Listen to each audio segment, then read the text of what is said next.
delightful of all the Oriental fables relating to Zen and Taoism is the wonderful series of crude but delightful old woodblock prints called the 10 Bulls. We do not know exactly where this symbolism originated. It was probably in China. But from China it migrated to Korea and later to Japan. And among the Japanese people, the quaintness and simplicity, naivete of the little group of pictures found a special favor. And this series have been built into most of the texts on Zen that have been prepared in Japan in the last 300 or 400 years. And among those who have written delightful commentaries on it, we must list Dr. Suzuki and other prominent exponents of Japanese Zen mysticism. The whole concept is an effort to explain the relationship of being and body, or perhaps more generally, consciousness as the indwelling spirit of reality and the personality, which is the always clumsy, always inconsistent element in the human compound. It is said that a disciple once asked a Chinese sage, "What is Buddha?" And the old master replied, "It is a man seeking a bull or an ox while he is riding on it." And this, to a degree, is the basis of this peculiar but wonderful fable.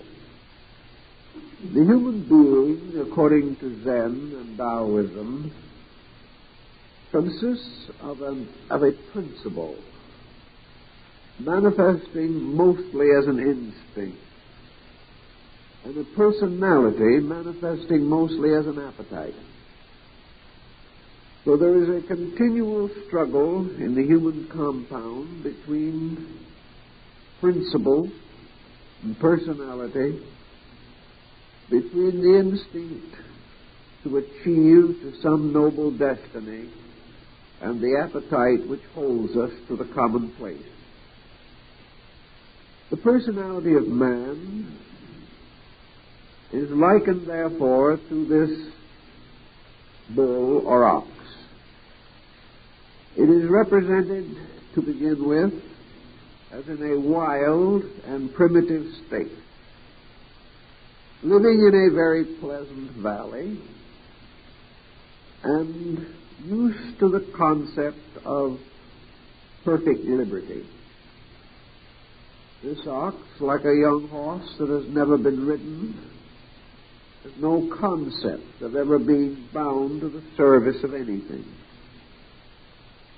So the bull or ox in his native state represents the individual who gambols about the pasture as the wild animal does, free of all burden, free of all need, simply surviving for the pleasure of survival itself. In the human being, of course, the situation is somewhat refined, but not especially improved. The ox is that part of man which intends to do exactly as it pleases and always has. It is that part of man which, if it is angry and has no reason to doubt its privilege to be angry. The ox is selfish because it is its nature to be selfish. It loathes responsibility because it has never been taught to assume any burden or duty.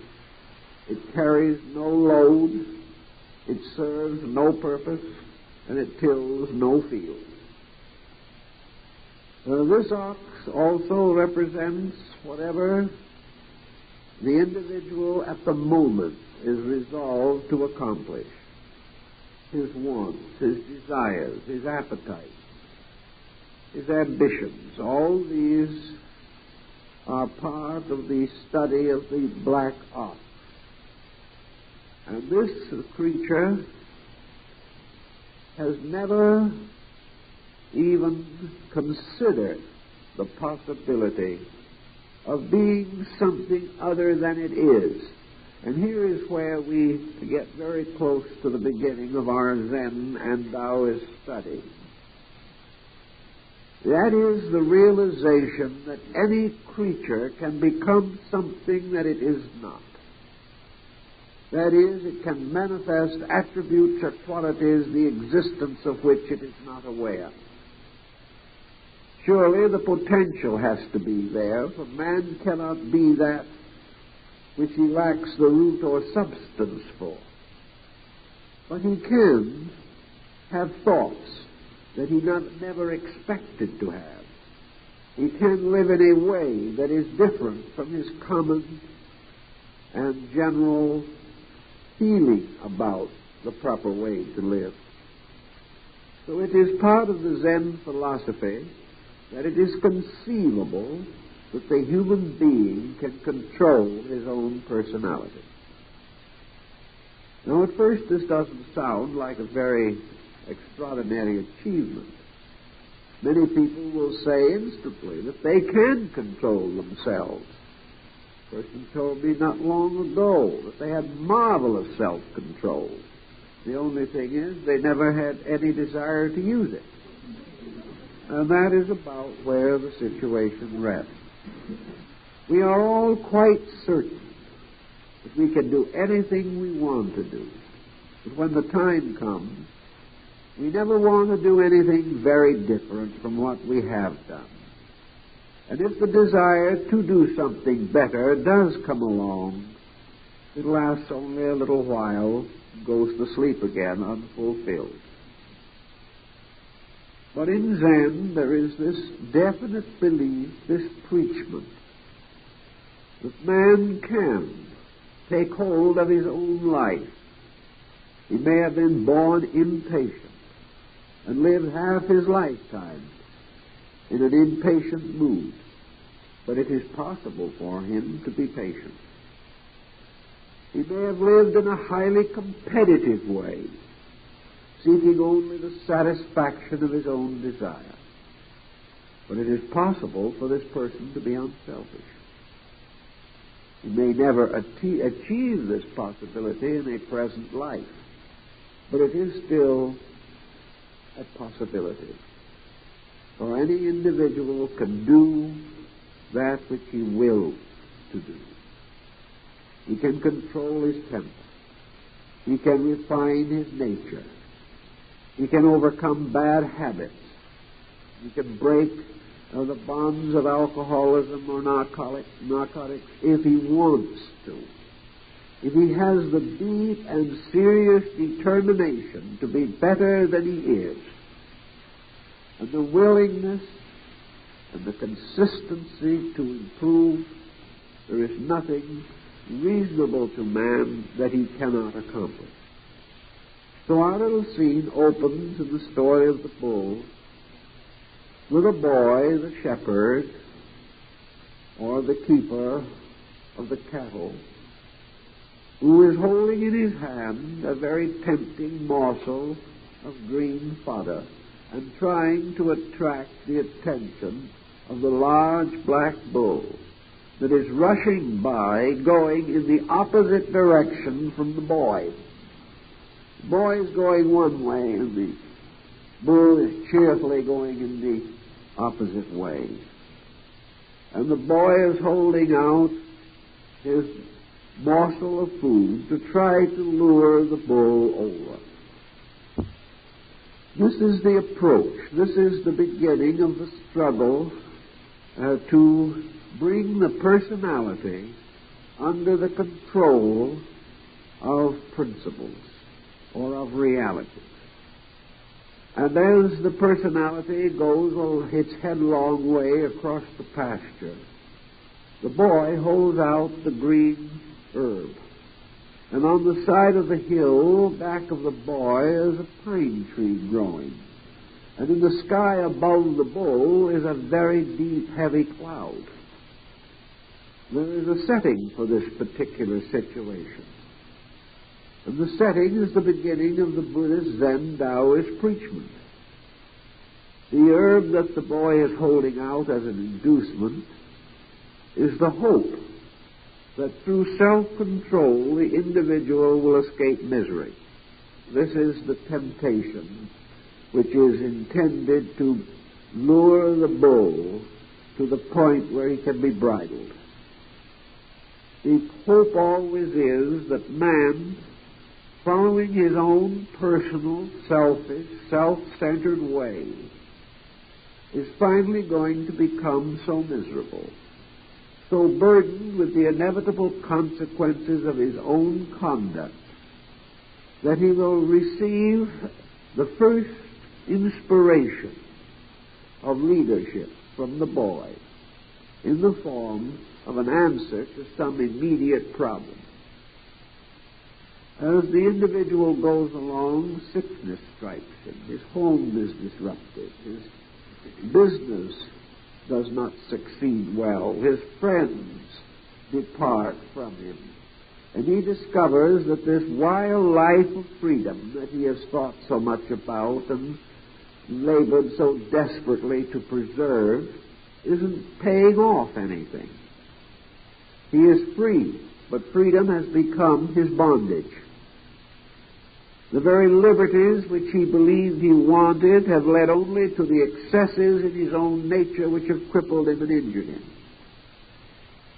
So the doctrine, which is always the evergreen, the symbol of enlightenment, in Buddhism the Buddhist message is represented by the pine branch. This represents the promise of a more abundant life.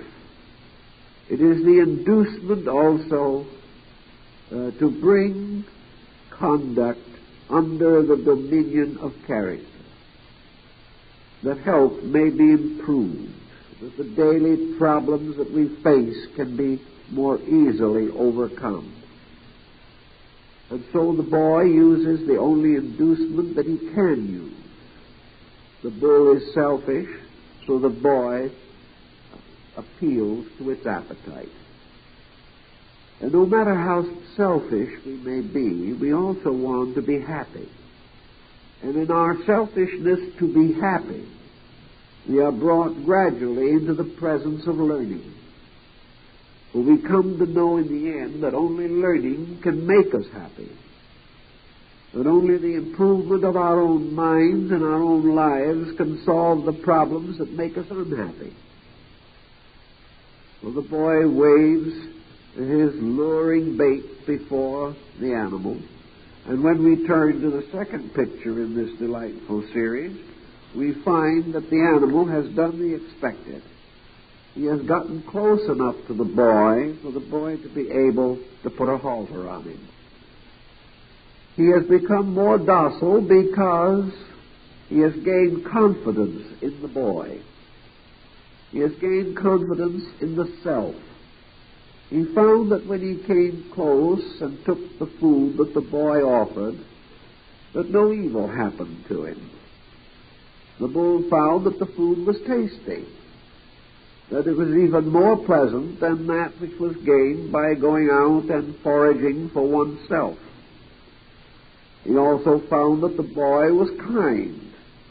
The doctrine which was symbolized by the young shepherd was a gentle doctrine, a wise and friendly belief. And so the bull did not object greatly when the halter was slipped over its head, for it found that the yoke was easy, and that the law, instead of being a terrible thing that was going to take away from it every liberty and freedom, was really bringing it into a relationship with insight, or a relationship with knowledge, The shepherd could make life better for the ox. The boy could make the life of the animal more secure.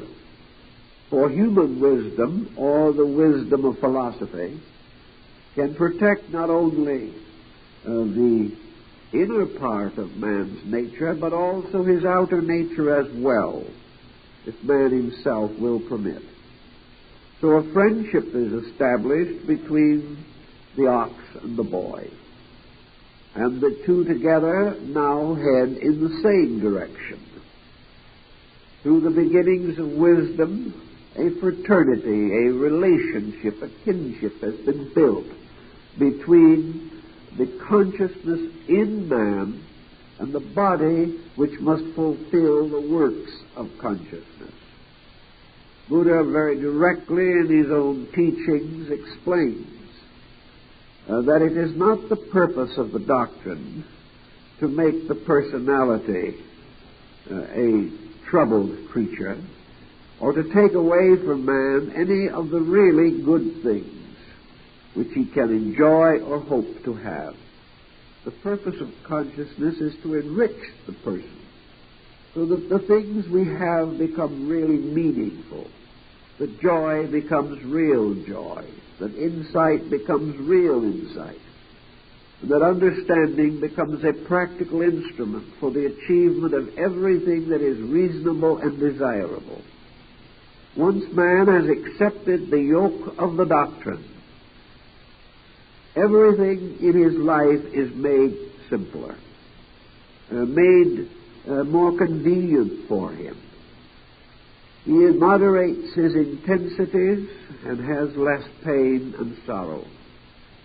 He controls his appetites and his body is healthier.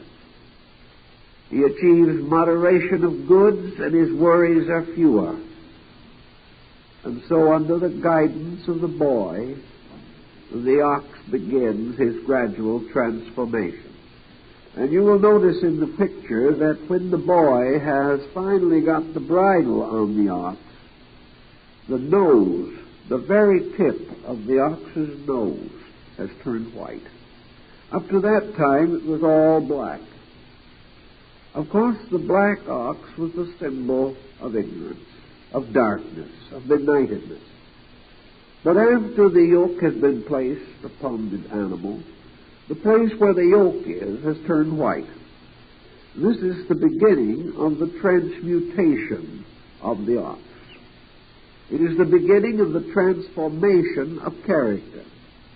Also, as you look, you will observe that the landscape has changed. The dark clouds are gone.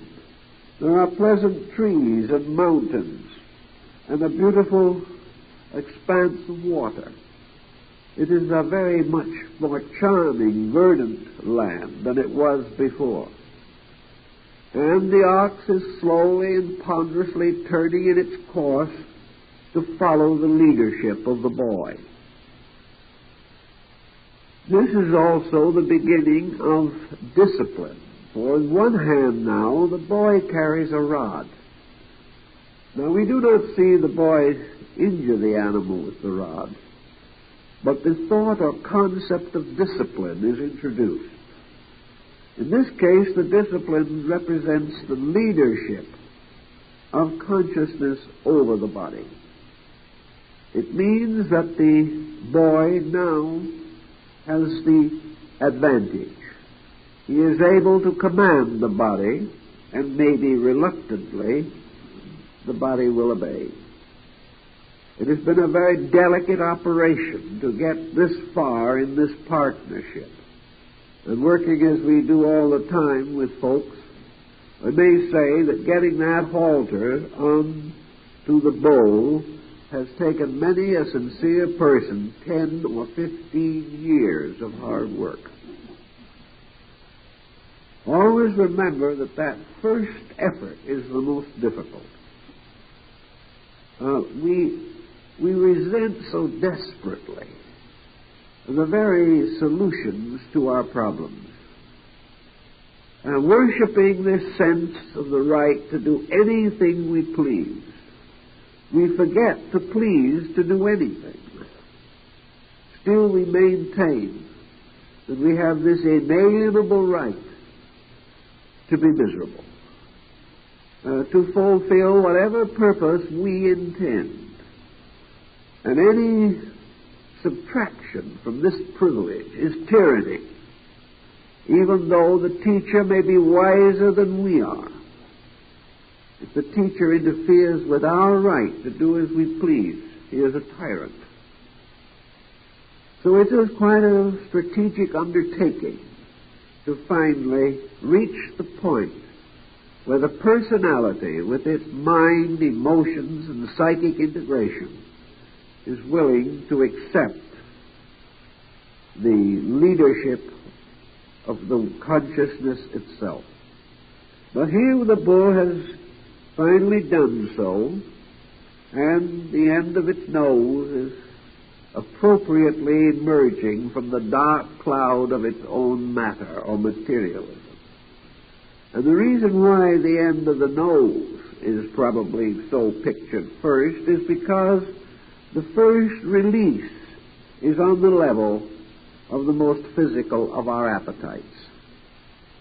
It is on the level of our sensory perceptions, represented by the face of the animal. And having gone this far, we turn the page and we come to the third picture of the bull. And here we have a very docile, pleasant scene indeed. Here the bull is following the boy along the edge of a pleasant stream. And we cannot but remember the words of the psalmist, "He leadeth me beside the still waters." Well, that is exactly what is happening in the picture, precisely what is happening. The boy no longer has his rod either. He is now carrying a flowering branch, which again suggests, perhaps, the mysterious rod of Joseph that budded, or the mysterious shepherd's staff of Tannhäuser. At this stage in the development of the theme, the entire head of the ox is now white. This means its rational or upper part, the highest part of the personality, the mind, is now liberated, at least theoretically, from bondage.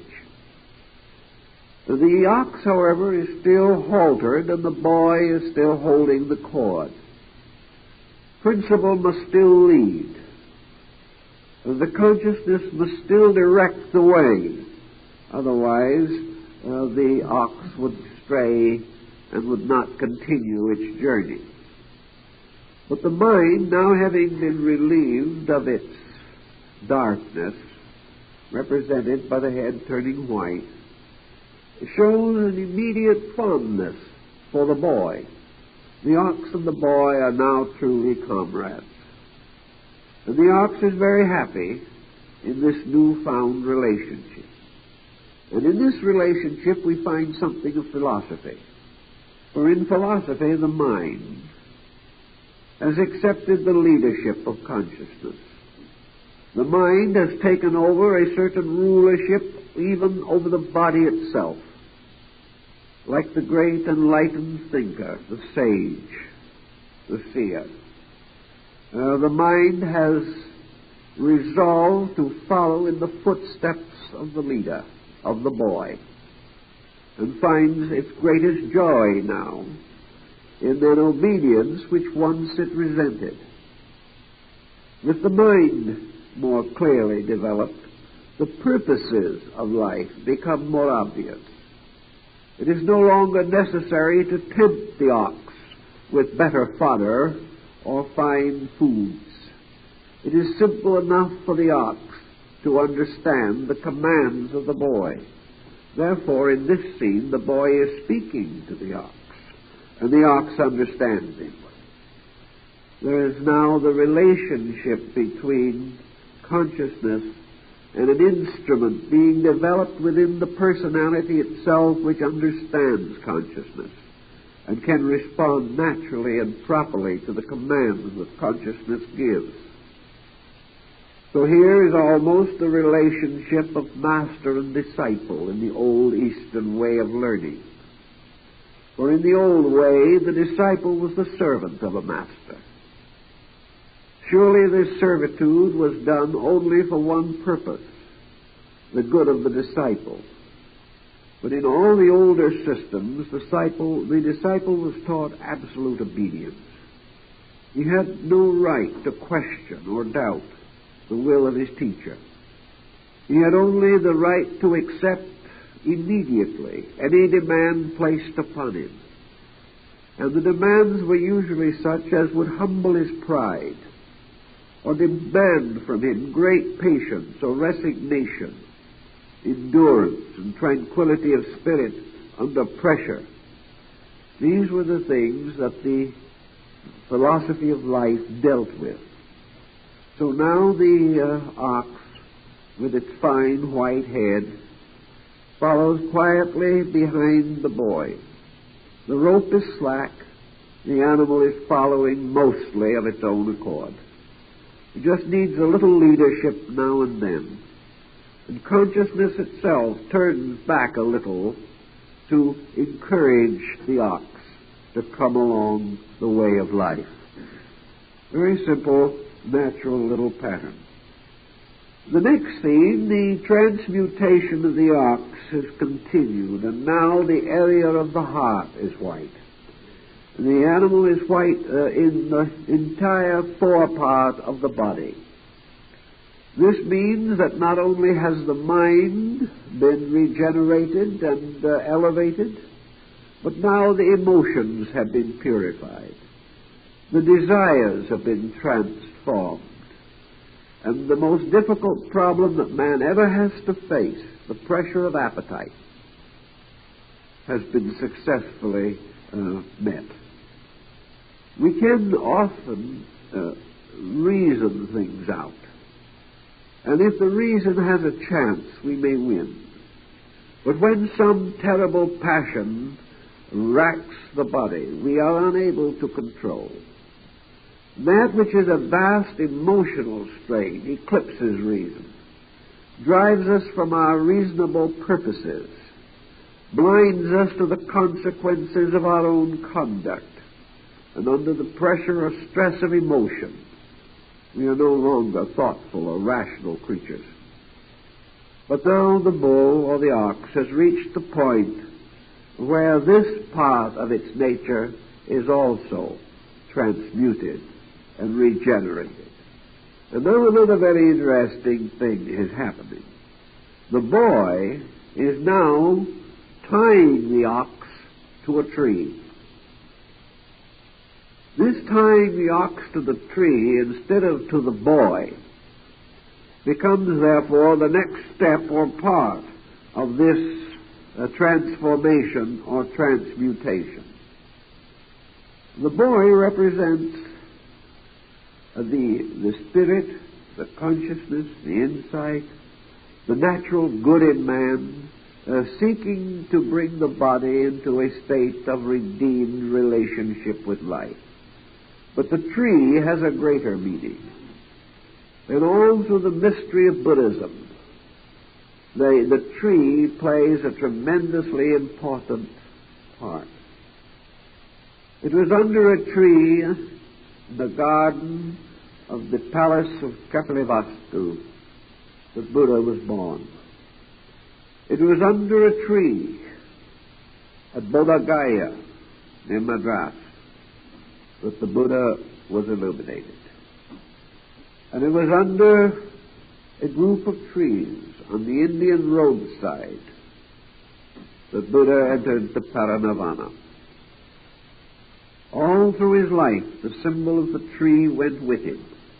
And in ancient Buddhist art, particularly in India, the tree was always a symbol of the doctrine. The tree was the great protecting growth under which man could sit and be guarded from the heat of the sun or the wetness of the rain or the force of the wind. He could find security beneath the tree and perhaps also he could find there rest and peace, for the tree was the symbol of the oasis. And in the deserts of the Near East, the tree was the emblem of life itself. Wherefore, wherever there were trees, there had to be water. And where there was water, men could hope to live. So now what has happened? The boy consciousness has now tied the ox to the tree. In other words, has bound it to the operations of universal law. The tree is the symbol of the law. It is the symbol of the great doctrine. And this is a step which occurs frequently in the advancement of the purposes of discipleship in the Eastern system. Man himself, be he consciousness or be he body, depends upon the law. And in this relationship, the human purpose, the human desire, unfolds naturally until it reaches a certain stage or degree of growth. We begin by inwardly desiring to be better people. We begin by seeking to bring to an end the suffering of life. We seek that noble path which leads to the end of misery. And from within ourselves, like the good and kindly people of long ago, we build our little folk philosophies. We say, as the old housewife used to say in the small New England town, I just do the best I can, and I treat everybody fair and square, and that's my philosophy of life. It's a good philosophy. The only thing is, it has its limitations. We go a certain ways, and our own insight, our own instincts are not strong enough to lead us further. So we must either come at the end to a little better, a plain or prairie or pasture, and there remain for a while, or else we must shift from our own initiative, from our own beliefs, our own hopes and purposes, from our own interpretations of things. We must shift from these foundations and follow the ancient Buddhist Zen doctrine. I take my refuge in the law. Therefore, the three jewels of Buddhism represent the three symbols of the principles by means of which the individual in this system gained his hope of salvation. For the three jewels were the life of the Buddha, the doctrine of the Buddha, and the assembly of the saints. These were the basis of the formal instruction. And the individual passed from his own efforts to regenerate his own nature and came under the discipline of one of the great world systems, whether it was Buddhism or Platonism or Hinduism or Taoism. This is not so important. But somewhere along the way, the individual must take on the regular disciplines, the ordered leadership of the great schools of wisdom. When he does this, he then takes the personality, which is his instrument. He renounces his own leadership over the personality and binds the personality to the great pattern of existence.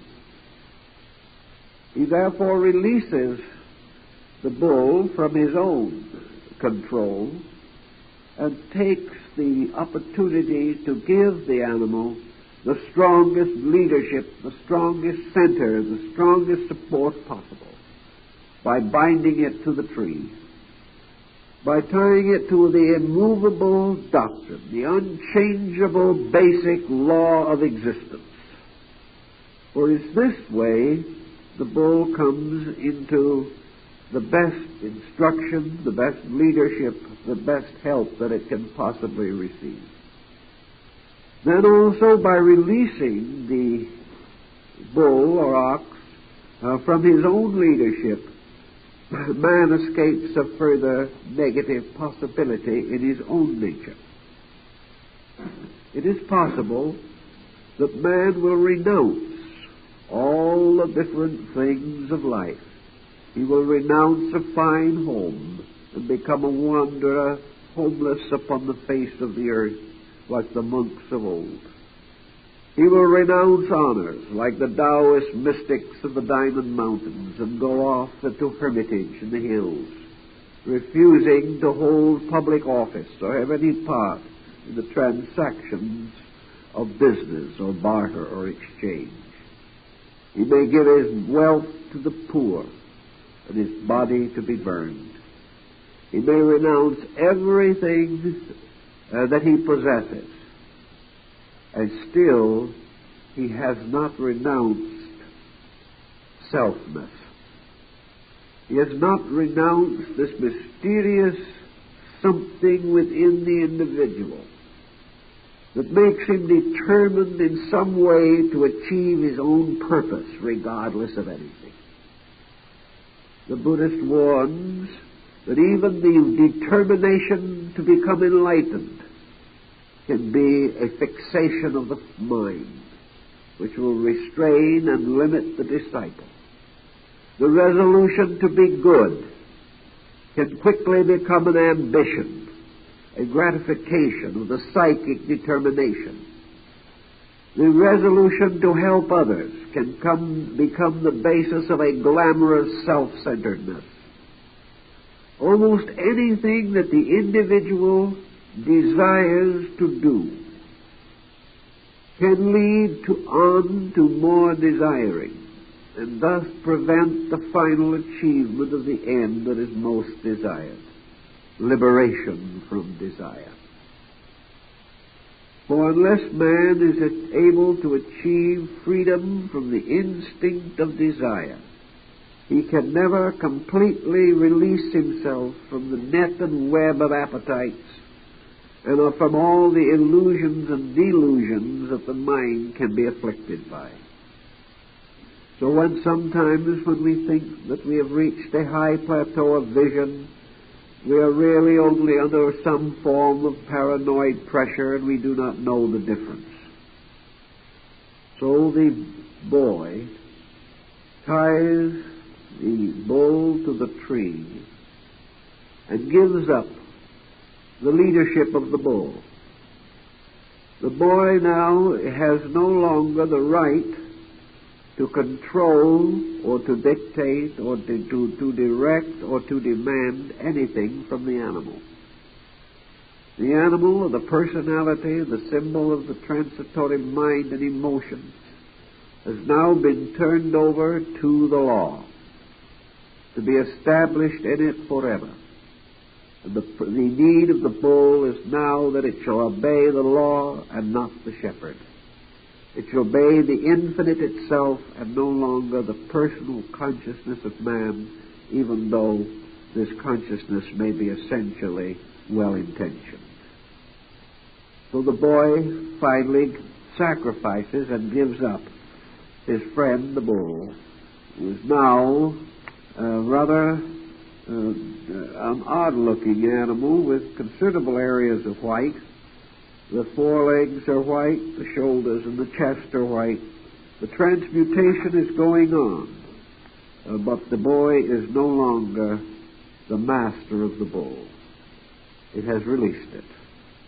It is no longer leading, demanding, or requiring. And we come to the next picture. And in the next picture, the boy is walking along holding the halter in his hand.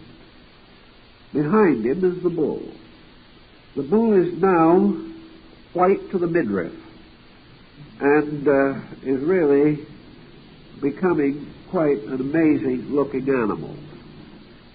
But now the bull follows the boy. There is no halter. Having given up the ox, the boy discovers that he cannot lose it. He discovers that once the personality, the integration of the mental, psychic, emotional complex has progressed to a certain point, it changes its own basic psychology and becomes the willing servant of the boy or of consciousness. Now it is the ox that is seeking. Now it is the ox that finds the companionship of the boy the most valuable of all things. Now the mind is turning naturally to the Spirit and follows in the way of mystical insight and mystical illumination. We find this everywhere in the story of mysticism, both in Asia and in the Western world. We observe how the mystics, through their years of struggle, sought communion with the infinite, sought to mingle their own natures with this universal plan of things. And then sometimes, somewhere, the great wheel of the law turned, and to these mystics came some kind of an inner experience, an actual mystical awakening of life within themselves. And from that moment, the mind, the emotions, the person that we know became, in a sense, the dedicated servant of this experience which had occurred within. Among the Sufis and dervishes of Islam, this experience of God is called the knowledge of the beloved. And the moment the individual has this experience, he becomes the slave of the beloved. He becomes the slave of truth.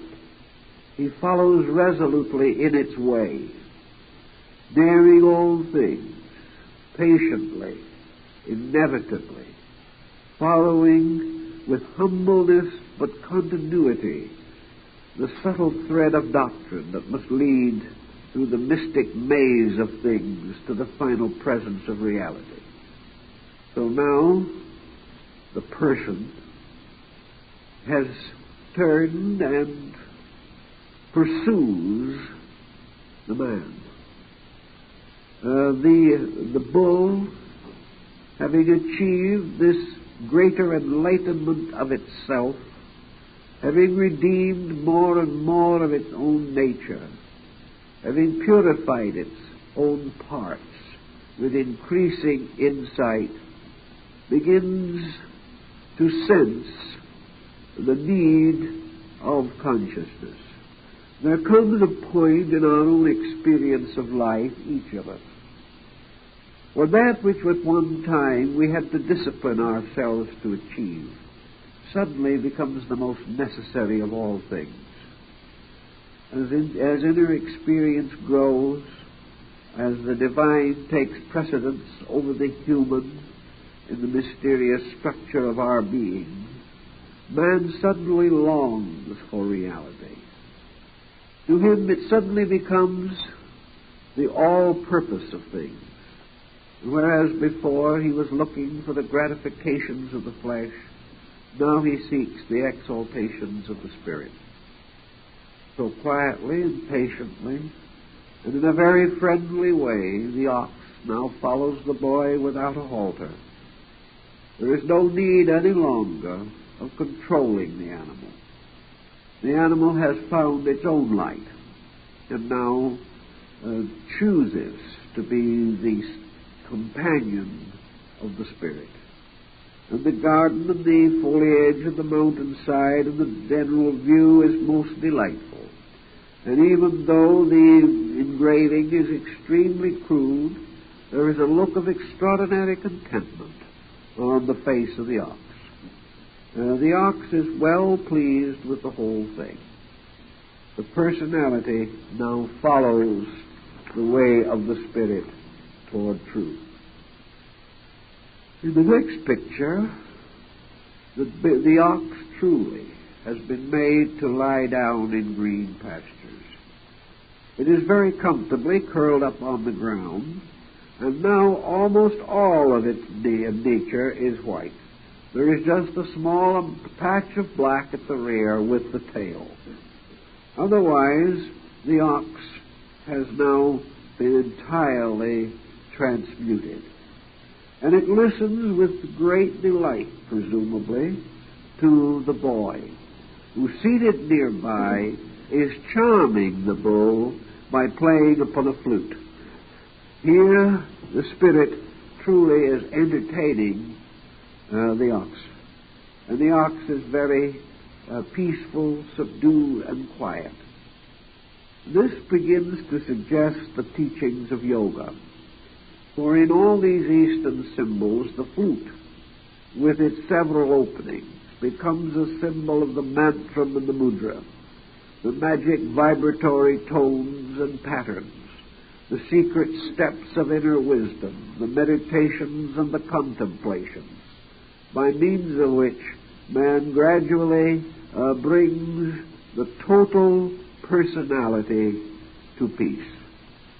Here the individual, the person, the being within, has brought harmony and beauty and fineness and tranquility to the thoughts and to the passions and to the problems of life.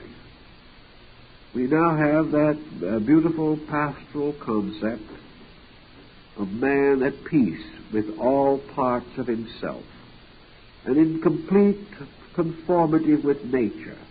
And for the first time in our picture, the peaks of great mountains rise in the distance.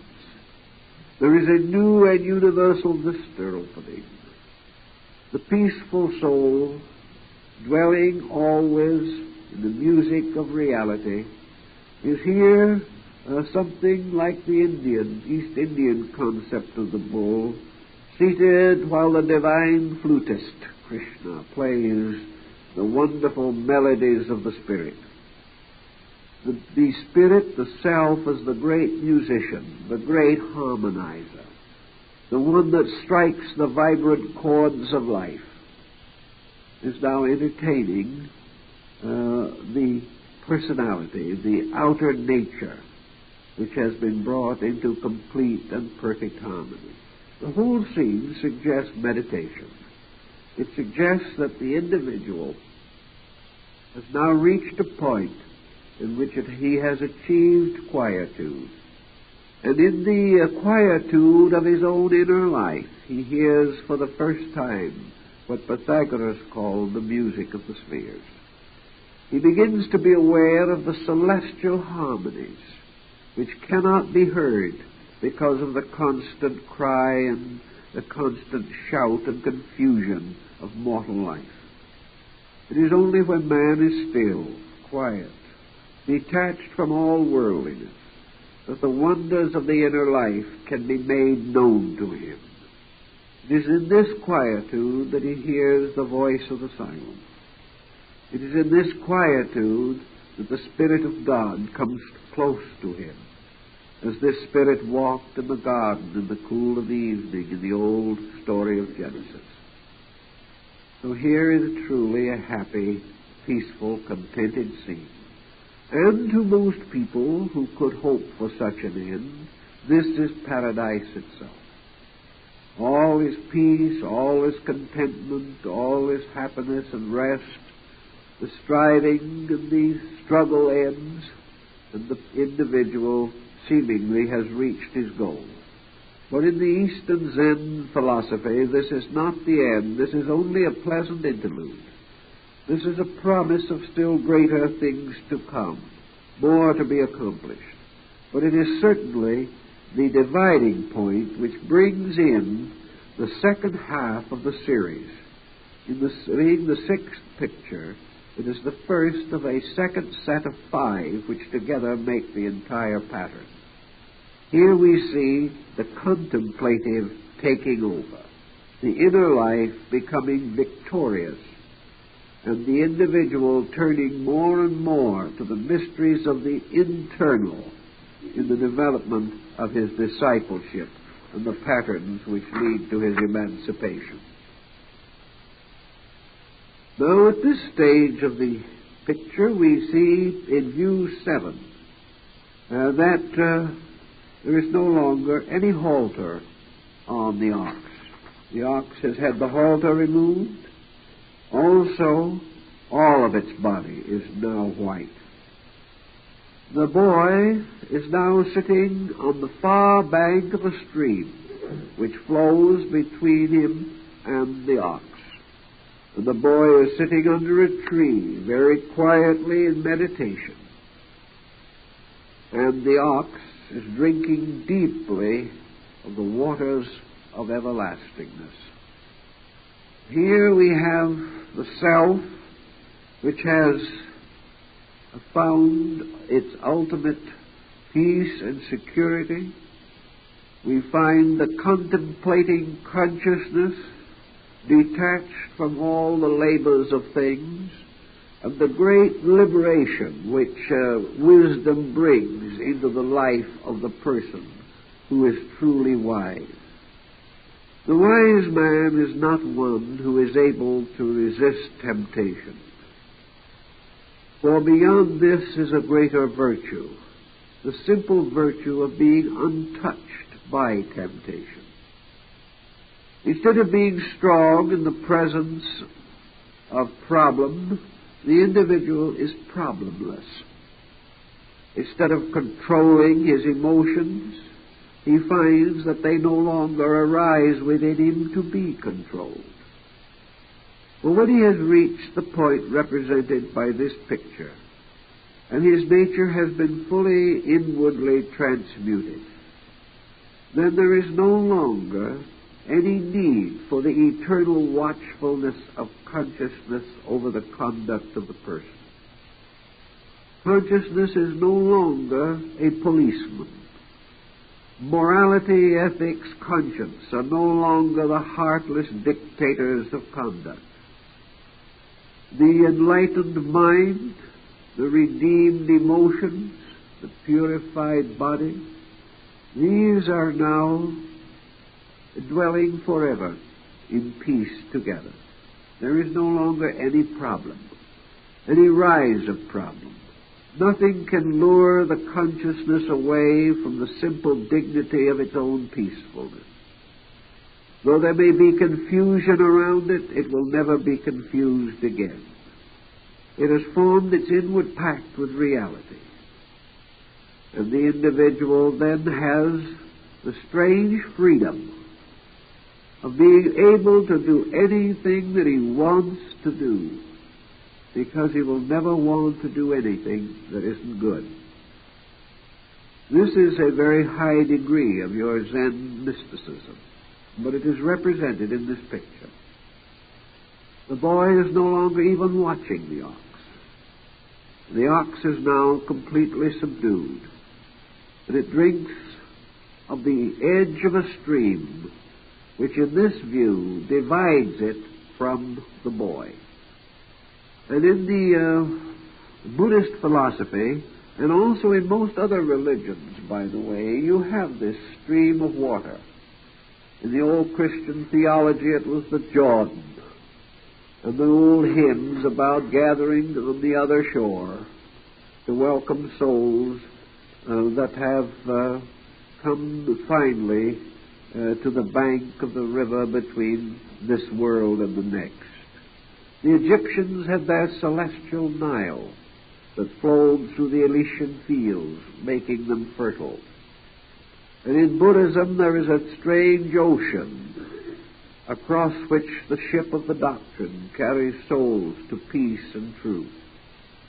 And at this stage in the development of our story, there is between the boy and the ox the mysterious river of life that divides form from spirit, divides one world from the other. And this mysterious divider was always shown in the old mystery religions and things of that nature as a kind of temptation, a test or a trial that the individual had to learn to bridge in some way through his own understanding. He must build a bridge to bind the worlds together. For the spirit belongs in one region and the body in another. But the ox now is drinking of the waters of foreverness. It has no longer bound itself to the material plane or the material garden in which it lived. It is seeking also the everlasting waters of the Spirit, that those who drink thereof shall never thirst again. So we find the purified ox now also beginning its acceptance of the great universal mystery of life nutrition. It is beginning to live not on the bread of this world, but upon the fruits of the Spirit. And little by little, its dependency upon nature, its dependency on the earth, its dependency on all mundane things is lessened. It has a source of food ye know not of. It has a source of constant wealth and strength and insight that flows out of everlastingness. So the ox in its own quiet way is attaining its discipleship. It is becoming the redeemed and purified and vitalized instrument for the manifestation of consciousness itself. It's a very pleasant, pastoral, happy scene. The mountains are not as veiled as they were before, and everything seems to suggest a wonderful enrichment and a wonderful purposefulness in all that happens. And so we come finally to the next scene. And in the next scene, something strange has happened. The earth has disappeared. The outer world has vanished utterly, and our ox, now, I might say, looking a little embarrassed by it all, is wandering around on a beautiful feathery cloud, which is a very difficult place for an ox to be.